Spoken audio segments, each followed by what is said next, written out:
have the hope and aspiration to achieve them, and if one makes the effort and one's faculties are strong enough, one could achieve them. Even the first would be very difficult. Excuse me? Even the first level would be very difficult. It's difficult, I mean, even for us, but one can achieve them, and I know of lay people who do achieve them.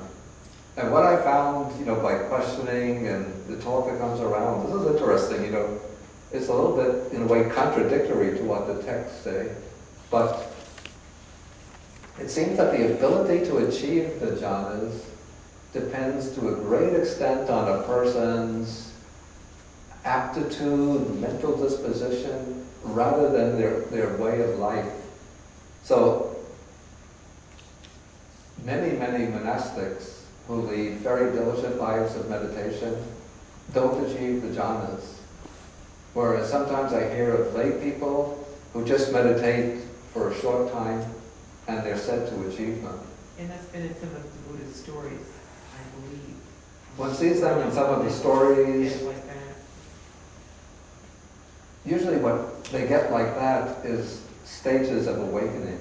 The jhanas usually take some persistent effort. It's not just like instantaneous. It takes some effort, but I hear like lay people who go to a meditation center and stay for some time, and it might be their first time at a meditation center, and they achieve the jhanas. Whereas monks who are practicing diligently, maybe for years, don't achieve them. So it depends, I would say, it doesn't mean that I should just become a lay person, get a 9 to 5 or or 8 a.m. to 7 p.m. job and hope to achieve the jhanas that way. But it seems that a lot that goes into this is what we would consider a person's paramis, that is, the qualities that they've developed in earlier lives, as well as just certain faculties that certain people might have. But what I would say is that the way of life that conduces better to the achievement of the jhana, or that conduces more effectively to the achievement of jhana, is a monastic way of life. So even the lay people who I hear achieve the jhanas do so by going to a meditation center or a monastery to do a long period of meditation. Not that they sit, with Wall Street or office, thinking, let me take, or the Googleplex in California, and then think, let me just take 15-minute break from meditation, and then they get into the jhana. Maybe some do, but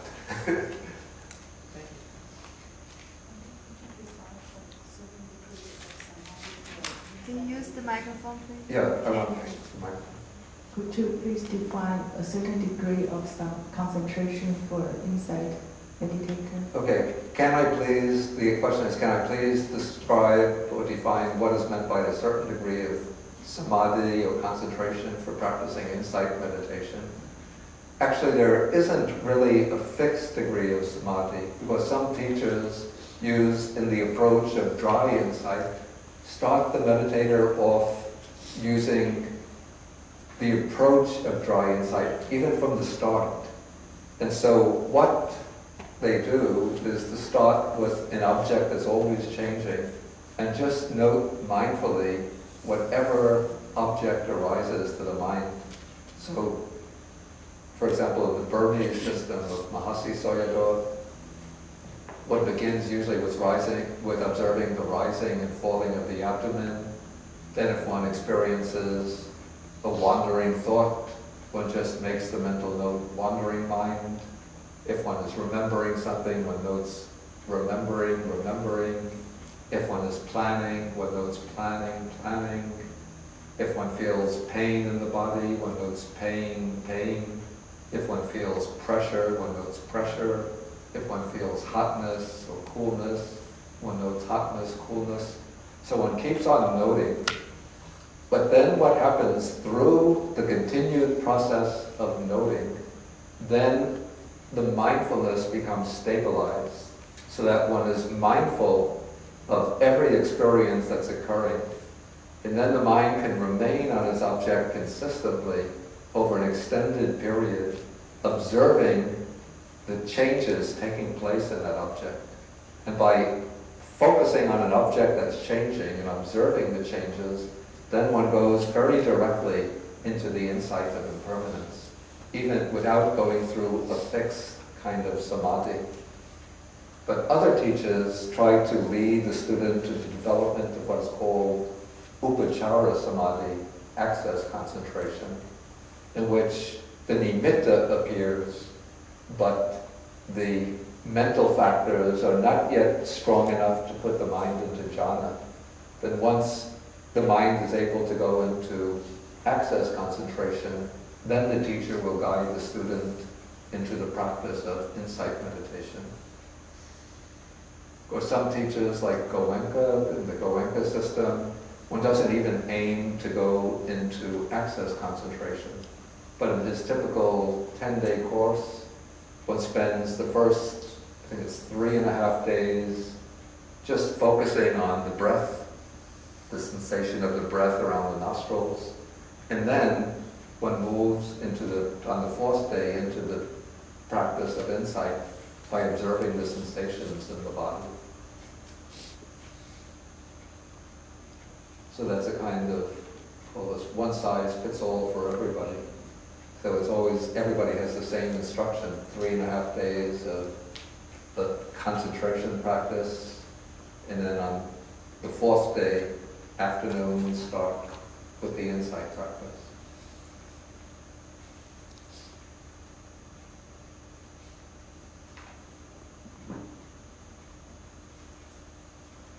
Okay, any other questions? Yes?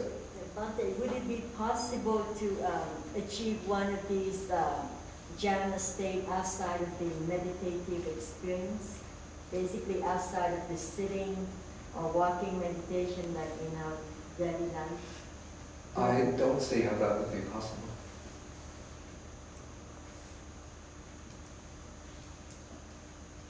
It could be that somebody who has very strong spiritual faculties might, without having learned formal meditation, might say sit down at a quiet place and then just start focusing on the breath and then just spontaneously go into the jhanic state. But that would be very, very rare, and only because that person has already somehow built up a strong faculty of concentration. But cases like that would be so rare as to scarcely be worth mentioning. I guess what I'm trying to get at is, would it be possible to carry the state of meditation, concentration, even after one gets up from the... Oh, I see, to carry the concentration after getting up. Throughout the day, yeah. One can keep some degree of concentration throughout the day, but one can't go about one's activities in a state of jhana.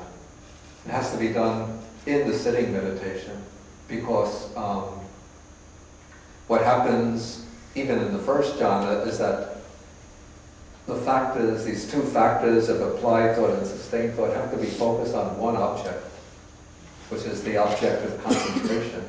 And if one is going about one's activities, one has to have different changing objects. Okay, I want to just take some of these internet questions, then I want to come back and try to finish the sutta.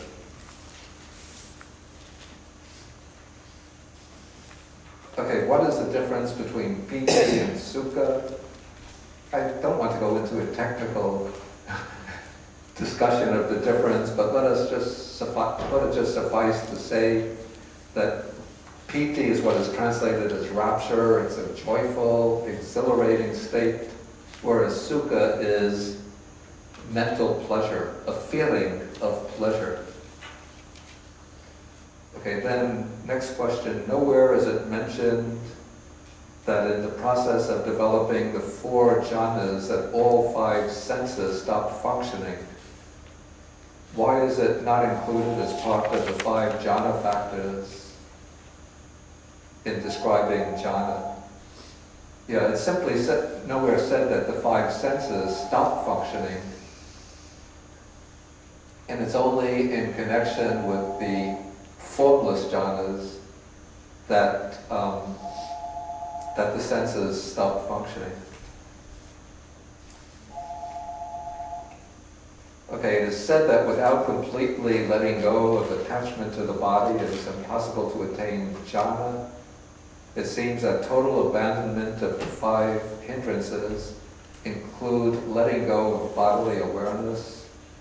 I have to say, this gets to a rather technical point, but to my mind, this is not so compatible with what is said in the Sutta. The Sutta seems to indicate that there is a bodily awareness even in the jhana, since it speaks about the meditator pervading, how does it go?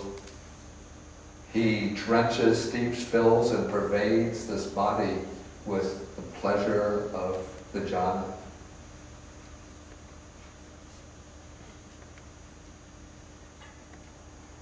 Okay, I want to move on now to try to finish the sutta. Okay, the 4 jhanas represent the achievement of samadhi, which is mental concentration. And this is the second stage of the threefold training. It's not yet liberation, not yet nirvana, but it's just a strengthening of the mind, the opening up of new dimensions of experience, so that the mind can then be used for developing insight or wisdom. And it's insight or wisdom that will bring liberation. And so in a straight development of the path, the meditator can go directly from the jhanas to the development of insight. But in this sutta, the Buddha is going to explain the development of wisdom or knowledge in terms of 3 higher knowledges.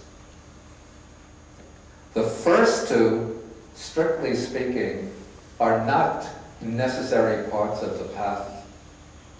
But the Buddha himself experienced these with his own achievement of enlightenment, and he taught them, since many of his disciples apparently had the ability to achieve these states. I think there's also a subtext here, or a little bit of an agenda, which explains why the Buddha often explains the achievement of enlightenment in terms of these 3 knowledges. Okay, now these 3 knowledges, the Pali word is vijja. Ooh.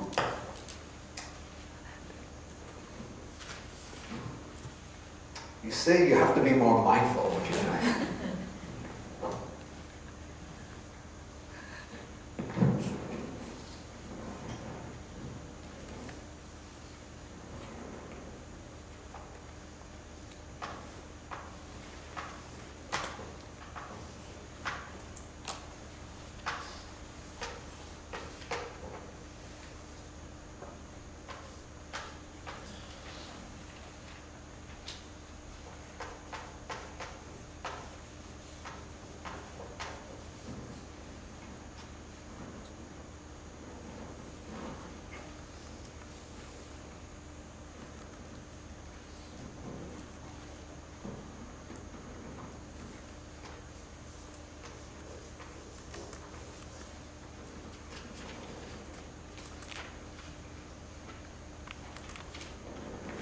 Okay, now the Brahmins in the Buddha's time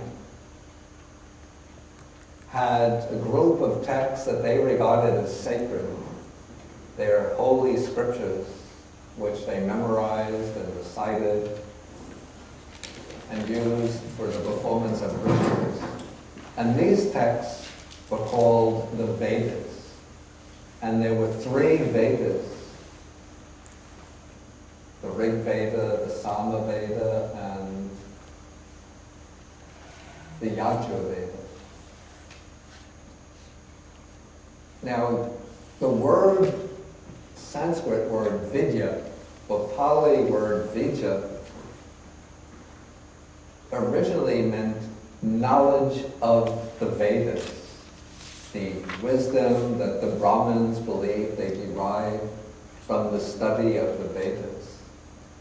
And so a Brahmin who mastered the 3 Vedas was called Tevicha, one who knows the 3 Vedas. It's a little bit like in our time we have PhD, Doctor of Philosophy. You know, that's in the educational field, that's considered the crowning achievement. So for the Brahmins, the crowning achievement was to be Tevicha, a master of the 3 Vedas. And now sort of if we read the text in this kind of, maybe call it, this we call post-structuralist or life, you know, trying to look for underlying agendas, we can see that the Buddha is setting up a different set of 3 knowledges against the knowledges of the Brahmins. So for the Buddha, the 3 knowledges are the knowledge of one's previous lives, the knowledge of how beings pass away and take rebirth in accordance with their karma, and the third is knowledge of the destruction of the defilements. Of these 3, the one that's really important, that's essential in the Buddha's scheme of the path is the third knowledge, knowledge of the destruction of defilements. But again, for the reasons that I said, partly because the Buddha wanted his disciples to achieve the same knowledges that he himself realized, at least those disciples who had the ability to achieve them. And partly, I think, or I suspect, to sort of counterbalance the 3 knowledges of the Brahmins, the Buddha often speaks of these 3 higher knowledges as goals for a disciple to achieve. And these higher knowledges, especially the first 2, are achieved on the basis of the 4 jhanas. So first one has to master the 4th jhana to make the mind very calm, concentrated, collected in the 4th jhana.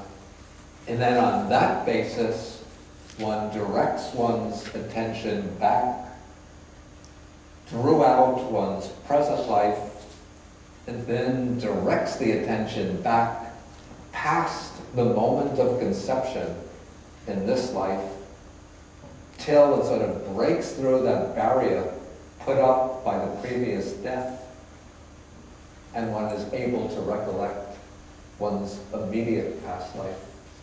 Then one repeats the process, going back through one's immediate past life till one comes to the moment of conception in that life. Then again one directs the mind more and more strongly till one breaks through the barrier of the preceding death, and one can recollect the life before that. And so as one sort of cultivates the skill, the time comes when one can recollect many past lives. So the Sutta says, when his concentrated mind is thus purified, bright, unblemished, rid of imperfections, malleable, wieldy, steady, and attained to imperturbability, he directs it to knowledge of the recollection of past lives. He recollects his manifold past lives, 1 birth, 2 births, then it goes on 3, 4, 5, 10, 20, 30, 40, 50. To page 105, 50, 100, 1,000, 100,000 births, many aeons of world contraction, many aeons of world expansion, many aeons of world expansion and contraction. Okay, so one knows what one was named, what one looked like, what kind of food one ate, very important. One's experience of pleasure and pain, how long one lived, how one passed away, where one was reborn next, and so on and so on. Then the simile compares this to a man who might go from one village, from his own village to another village, then perhaps even to other villages, and then return to his own village. And so he could remember at a later time, I went from my own village to that village, there I stood in such a way, sat in such a way, spoke in such a way, kept silent in such a way, then I went from that village to another village, and so on and so on and so on, until I came back to my own village. Okay, so in this way he recollects his many past lives with their aspects and their details. So that is the first higher knowledge. The second higher knowledge, again with the concentrated mind, he directs his mind to knowledge of the passing away and rebirth of other beings. And then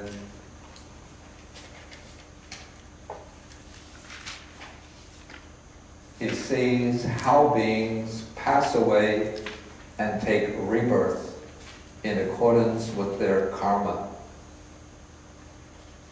This is on page 106. You can read it on your own, but basically he sees